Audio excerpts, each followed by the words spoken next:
কসম করে বলছি আল্লাহ, তোমার জাতের কসম, তোমার ইজ্জতের কসম, তোমার সম্মানের কসম, 1971 সনের এক ফোঁটা বালি বা কাদা আমার গায়ে লাগে নাই, লাগে নাই, লাগে নাই। আমার শুধু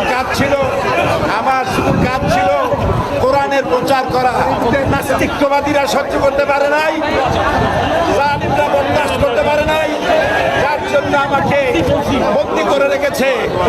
আমি শাহাদাতের তামান্না করি, আমি শহীদ হতে চাই, তবে চোর ডাকাত ইত্যাদির বদনাম নিয়ে মরতে চাই না।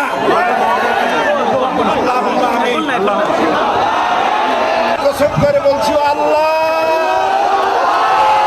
তোমার জাতের কসম, তোমার ইজ্জতের কসম, তোমার সম্মানের কসম, 1971 সনের এক ফোঁটা বালি বা